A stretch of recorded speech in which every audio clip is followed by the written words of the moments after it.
Hello दोस्तों, स्वागत है आप सभी लोगों का हमारे यूट्यूब चैनल सम्राट अकेडमी में। तो दोस्तों, मेरा नाम है आकाश। आज स्टूडेंट महातांडव सीरीज में आप लोगों को मैं दिल से स्वागत करता हूं। और आज हिंदी का महातांडव सीरीज क्लास तीसरा आ गया स्टूडेंट, ठीक है। और क्लास फर्स्ट और क्लास सेकंड नहीं देखे हैं तो डिस्क्रिप्शन में लिंक मिलेगा, वहां से उन वीडियोज़ को जरूर देख लीजिए, ठीक है। और सभी वीडियोज़ का महातांडव सीरीज देखना चाहते हैं तो चैनल के प्ले लिस्ट पे जाइए और वहाँ पर लिखा होगा महातांडव सीरीज 2021 बोर्ड एग्जाम, उस पर क्लिक करेंगे तो सभी मिल जाएंगे, ठीक है। तो चलिए आज की वीडियो हम स्टार्ट करने वाले हैं। हिंदी के क्लास तीसरा महातांडव सीरीज, और इसको पहला और दूसरा को जरूर देख लीजिएगा स्टूडेंट। बहुत ही ज़्यादा मोस्ट इंपोर्टेंट क्वेश्चन मैंने डिस्कस किया है। एक भी क्वेश्चन छूट जाएगा तो समझिए दिक्कत हो जाएगी। चलिए आज की क्लास स्टार्ट करने से पहले अगर वीडियो को लाइक नहीं किए तो वीडियो को लाइक कर दीजिए। चैनल पर नहीं हो तो चैनल को सब्सक्राइब कर लीजिए और बेल आइकन को भी प्रेस कर लीजिए स्टूडेंट, ठीक है। चलिए आज की क्लासेज स्टार्ट करते हैं और देखते हैं क्वेश्चंस कौन से हैं। तो देखिए पहला क्वेश्चन स्टूडेंट आपका जो पूछा जाता है, प्रश्न नंबर पहला, जो कि कितने नंबर का पूछा जाता है, 6 नंबर का पूछा जाता है। अब ये कहता है कि निम्नलिखित गद्यांशों में से किसी एक के नीचे दिए गए प्रश्न को उत्तर दीजिए। आपको पैसेज दिया रहेगा, गद्यांश पूछा जाता है, आपका 6 मार्क्स का पूछा जाता है, ठीक है। वो डिस्कस करने वाले हैं। बहुत सारे क्वेश्चंस आज मैं लेकर आया हूँ, अच्छे अच्छे क्वेश्चंस। वीडियो को शुरू से लेकर लास्ट तक देखना है और वीडियो को शेयर भी करना है स्टूडेंट, ठीक है। चलिए 6 मार्क्स पक्का कर लेते हैं। तो देखिए कौन सा गद्यांश हमको तैयार करके जाना है, जो कि बहुत ज़्यादा महत्वपूर्ण है। यह गद्यांश जो आपको दिखाई दे रहा है, ठीक है, स्क्रीन पे। चलिए मैं पढ़ता हूँ, एक एक पॉइंट पढ़ूंगा, आप सबको आपको नोट करना है। इस गद्यांश को तो किस कीमत में नोट करना है, क्योंकि देखिए यहाँ पे एक चीज़ दिखा दूँ, 2011 में पूछा गया है, 2013 में, 13 के बाद 2015 में, 15 के बाद 2017 में, 17 के बाद 2019 में, 2019 के बाद 2021 में पूछेगा, क्योंकि 2-2 साल का गैप है। बहुत ही ज़्यादा महत्वपूर्ण है। 6 मार्क्स तुरंत तैयार हो जाएगा आपका, समझ रहे हैं ना। एग्जाम में 6 मार्क्स आपका कंफर्म हो जाएगा। चलिए पहले इसको देख लेते हैं वो कौन सा गद्यांश है। तो स्टूडेंट वो गद्यांश है कि कुसंग का ज्वर सबसे भयानक होता है। कुसंग का ज्वर सबसे भयानक होता है। यह केवल नीति और सद्वृत्ति का ही नाश नहीं करता, बल्कि बुद्धि का भी क्षय करता है। किसी युवा पुरुष की संगति यदि बुरी होगी तो वह उसके पैरों में बंधी चक्की के समान होगी, जो उसे दिन दिन अवनति के गड्ढे में गिराती जाएगी। और यदि अच्छी होगी तो सहारा देने वाली बाहु के समान होगी, जो निरंतर उन्नति की ओर उठाती जाएगी। तो यह जो आपको दिखाई दे रहा है बहुत ही ज़्यादा महत्वपूर्ण आपका गद्यांश है। और इस गद्यांश को आपको किसी कीमत पे तैयार करके जाना पड़ेगा, क्योंकि देखिए 2011, 13, 15, 17, 19 अब पक्का 2021 में आएगा, पूरा हमको विश्वास है, ठीक है, इस प्रश्न को।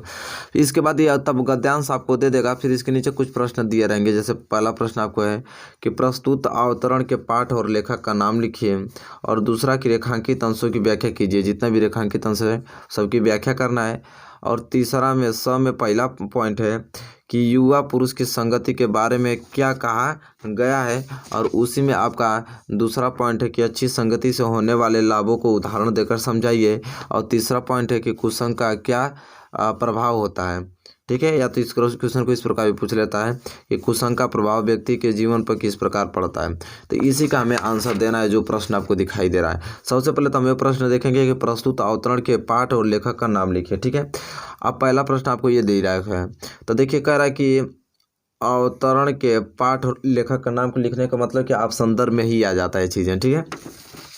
तो देखिए संदर्भ में सबसे पहले संदर्भ इसका लिखेंगे, ठीक है। में सबसे पहले संदर्भ लिखेंगे। और संदर्भ किस ढंग से आपको लिखना है कि प्रस्तुत गद्य अवतरण आचार्य रामचंद्र शुक्ल द्वारा लिखित एवं हमारी पाठ्य पुस्तक हिंदी के गद्य खंड में संकलित मित्रता नामक निबंध से अवतरित है। या तो आप इस ढंग से भी लिख सकते हैं कि पाठ का नाम बराबर मित्रता और लेखक का नाम आचार्य रामचंद्र शुक्ल, ठीक है। लेकिन आपको संदर्भ इस तरह का लिखना है, ठीक है। बहुत ही ज़्यादा मोस्ट इंपोर्टेंट बता रहा हूँ, ठीक है। तो यहाँ पे आपका संदर्भ या पाठ का नाम अपने लेखक का नाम लिख दिया। तो पहला तो प्रश्न यही हमसे पूछा था कि प्रस्तुत अवतरण के पाठ और लेखक का नाम लिखे, तो इसी ढंग से आपको लिख देना संदर्भ में। दूसरा करा कि रेखांकित अंशों की व्याख्या कीजिए। देखिए पूरे जो गद्यांश पूरा गद्यांश ही रेखांकित अंश से भरा हुआ है, ठीक है। तो चलिए उसका देख लेते हैं। तो रेखांकित अंश को 2 भागों में बांट दिया है। पहला हमने प्रथम रेखांकित अंश की व्याख्या देखेंगे, फिर उसमें 2 भाग हम लोग कर दिया। तो पहले हम देखेंगे प्रथम रेखांकित अंश की व्याख्या क्या कह रहा है इसमें कि शुक्ल जी कहते हैं कि बुरी संगति घातक बुखार के समान हानिकारक होती है। शुक्ल जी कहते हैं कि बुरी संगति घातक बुखार के समान हानिकारक होती है।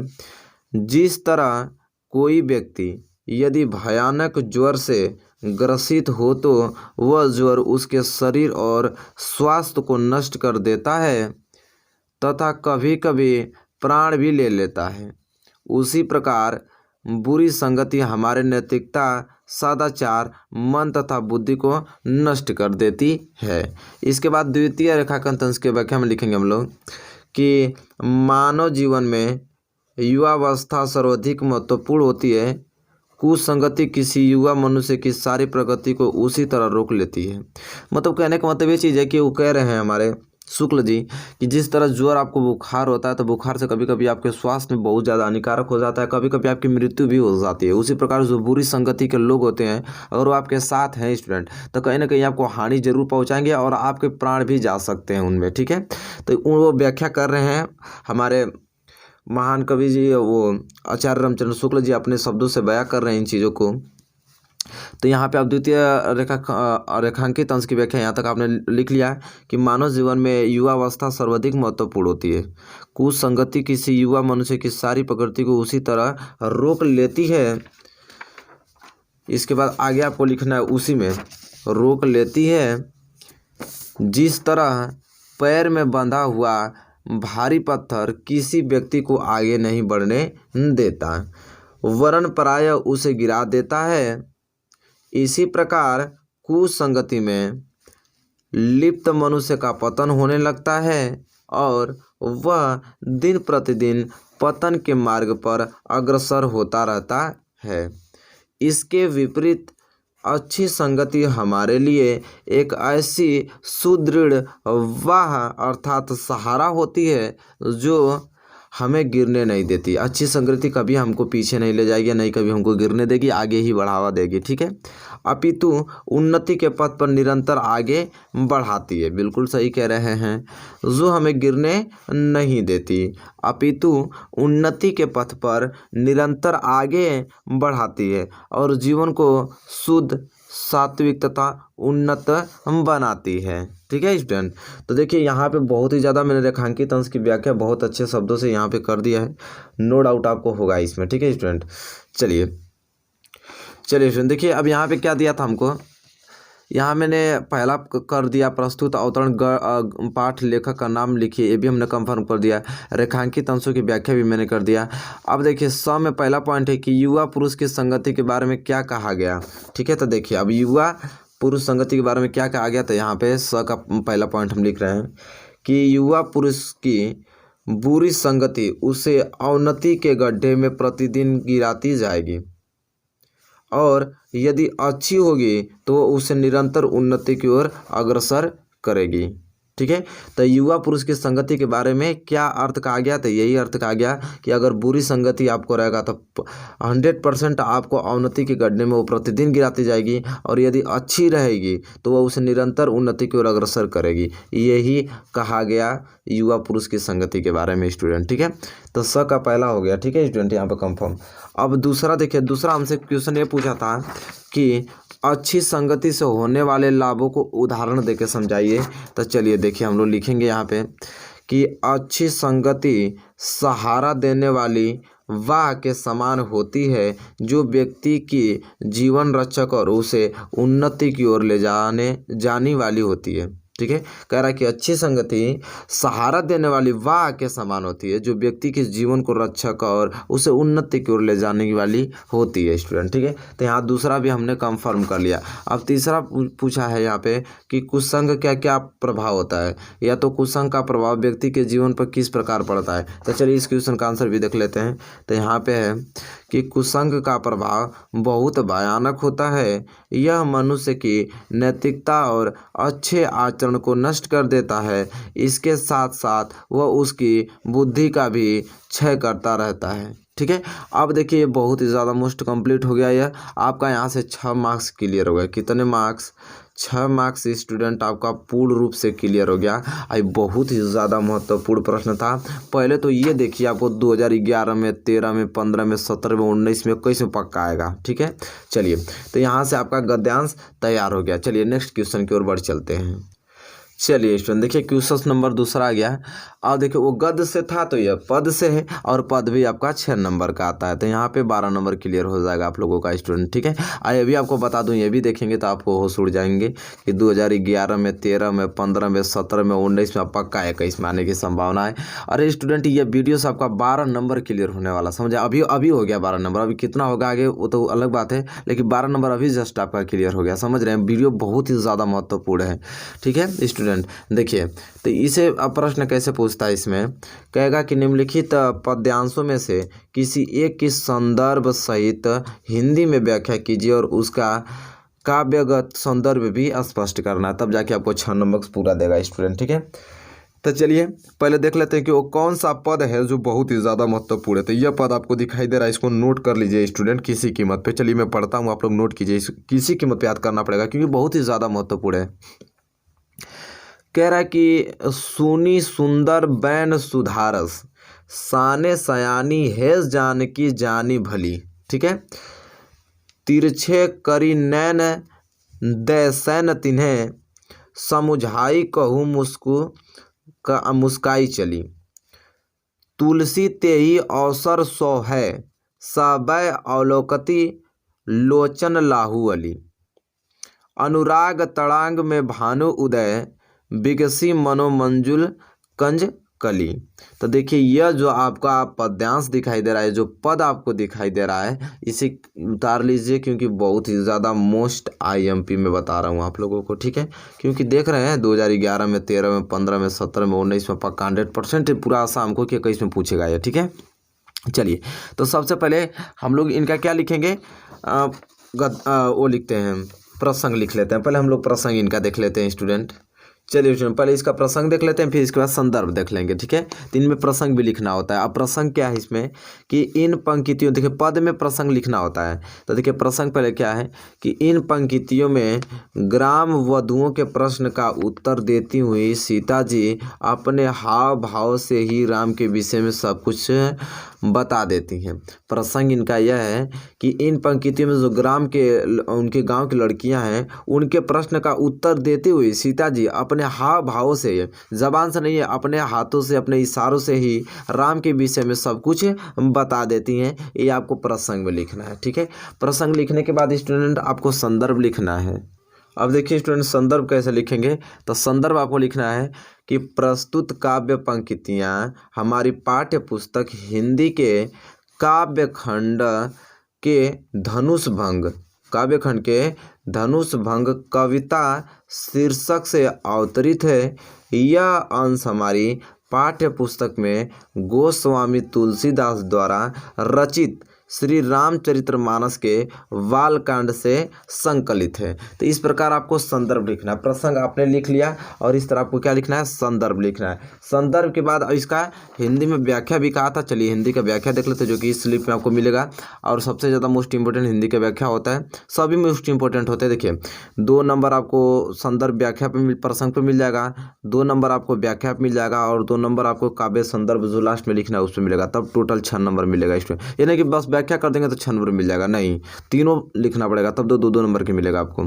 चलिए तब व्याख्या देख लेते हैं स्टूडेंट हम लोग। तो कह रहे हैं व्याख्या में हमारे तुलसीदास जी कि ग्राम वधुओं ने राम के विषय में सीता जी से पूछा कि ये सांवले और सुंदर रूप वाले तुम्हारे क्या लगते हैं। ग्राम वधुओं के अमृत जैसे मधुर वचनों को सुनकर चतुर सीता जी उनके मनोभावों को समझ गईं। सीता जी ने उनके प्रश्न का उत्तर अपनी मुस्कुराहट तथा संकेत भरी दृष्टि से ही दे दिया, संकेत भरी दृष्टि से ही दे दिया। उन्हें मुख से कुछ बोलने की आवश्यकता ही नहीं पड़ी। उन्होंने स्त्रियोजित लज्जा के कारण केवल संकेत से ही राम के विषय में यह समझा दिया कि यह मेरे क्या हैं, पति हैं। ठीक है स्टूडेंट, तुलसीदास जी कहते हैं कि सीता जी के संकेत को समझकर सभी सखियां राम के सौंदर्य को एकटक देखती हुई अपने नेत्रों का लाभ प्राप्त करने लगी। उस समय ऐसा प्रतीत हो रहा था मानो प्रेम के सरोवर में राम रूपी सूर्य का उदय हो गया हो और ग्राम वधुओं के नेत्र रूपी कमल की सुंदर कलियां खिल गई हो। तो ये इसका जो आपको पद दिया था उसका यह क्या है, व्याख्या, हिंदी व्याख्या, ठीक है, उसमें यही दर्शाया गया है। तो बहुत ही ज़्यादा मोस्ट इंपॉर्टेंट यहाँ पे मैं आपको व्याख्या बता दिया स्टूडेंट, ठीक है। तो व्याख्या हो गया है। तो व्याख्या के साथ साथ आपको काव्यगत संदर्भ देना पड़ेगा जो कि 2 नंबर का आता है, और उसको नहीं लिखेंगे तो 2 नंबर नहीं मिलेगा स्टूडेंट, तब जाके 6 नंबर पक्का होगा।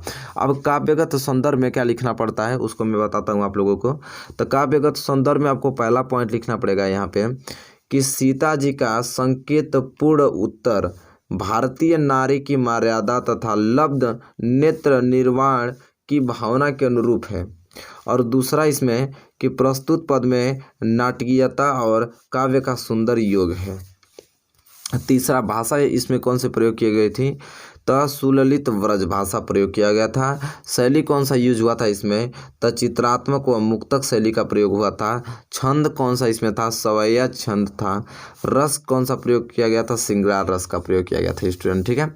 और अलंकार कौन सा प्रयोग किया गया था, तो देखिए सुनी सुंदर बैन सुधारस साने सयानी है जानकी जानी भली में अनुप्रयास अलंकार का यूज हुआ था। और यह जो लाइन आपको देखने को मिल रहा है कि अनुराग तड़ांग में भानु उदय विकसी मनोमंजुल कंज कली में, इसमें रूपक और उत्प्रेक्षा और अनुप्रांश की छठा है, ठीक है। मतलब इस लाइन में आपका रूपक अलंकार, उत्प्रेक्षा अलंकार और अनुप्रास अलंकार है, ठीक है स्टूडेंट। अब देखिए गुड़ कौन सा, तो माधुर्य गुड़ का प्रयोग हुआ है इस पंक्ति में।